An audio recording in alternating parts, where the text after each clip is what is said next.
Neuroner bliver påvirket. Inde i vores hjerne er der nogle specielle celler, som kaldes neuroner eller nerveceller. De kommunikerer med hinanden konstant og former vores humør og den måde vi tænker på, som den måde vi udfolder os på. Går vi lidt tættere på neuronen, er der faktisk to af slagsen. En præsynaptisk del og en postsynaptisk del. Den postsynaptiske del er den modtagende, og den præsynaptiske del er den afsendende. Mellem de to har vi en synaptisk spalte. Inde i den præsynaptiske del har vi nogle vesikler med neurotransmitterstoffet serotonin.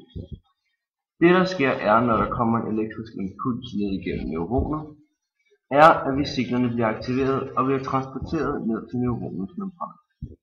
Hernede udtømmes det ned i synapsespalten, hvorefter den begynder sin transport mod den synaptiske del. Når den postsynaptiske del sætter den sig sammen med noget specielt på serotoninreceptorer, som kun koder for serotonin. Når det sker, videregives signalet sig. Det signal, som videregives, stimulerer det signal eller den del, som er hjernens belønningssystem. Det system det gør, at vi får en bedre hukommelse. Vi føler, at vi kommer i bedre humør. Vi lærer hurtigere, vi socialiseres mere. Det er faktisk essentielle ting, som det her system står for. Når beskeden er færdig eller overstået, så trækker serotoninen tilbage mod den præsynaptiske del over til transportprotein. Det virker på den måde, at vi genoptager serotoninen, indtil den præsynaptiske del igen optager sig igen i vesiklerne. Det bliver gennembrudt. Det bliver først frigivet, derefter bliver det aktiveret via receptorer, og til sidst bliver det så optaget igen i vesiklerne.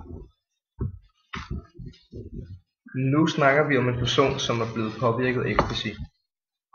Ecstasy blokerer transportmolekylet, idet det genoptages i den præsynaptiske del af transmitterstoffet i synapsespalten. Det gør, at der hele tiden genoptages i den præsynaptiske del. Dermed kommer der en ophobning af transmitterstoffet serotonin. Når ecstasy kommer ind i den præsynaptiske del, begynder det at irritere vesiklerne med serotoninen i ekstra meget, og derfor udtømmes de hurtigere.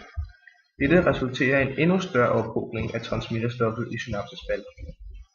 Den store ophobning gør, at der kommer en overstimulans i den postsynaptiske nerve, og derved bliver der nu aktiveret hjernens belønningssystem bare på en endnu vildere måde.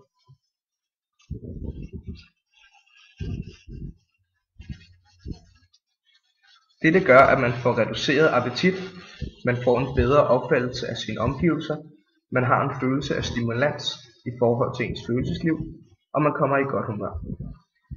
Alt dette styres af belønningssystemet, som også kaldes det limbiske system. Alt dette, som aktiveres af belønningssystemet, ligger i cortex. Nogle timer senere begynder serotoninen at forsvinde fra hjernen. Noget af serotoninen bliver ødelagt af enzymer, og andre bliver overbrugt. Det meste bliver ikke genoptaget, fordi den er blokeret og flyver dermed ud af synapsespalten. Man har derfor en minimal serotoninbalance i hjernen. Dette betyder, at når man har en lavere serotoninbalance end normalt, så får personen en deprimeret tilstand. Denne tilstand kan spille samme effekt på de områder i hjernen, som gør, at man ikke kommer til at tænke klart.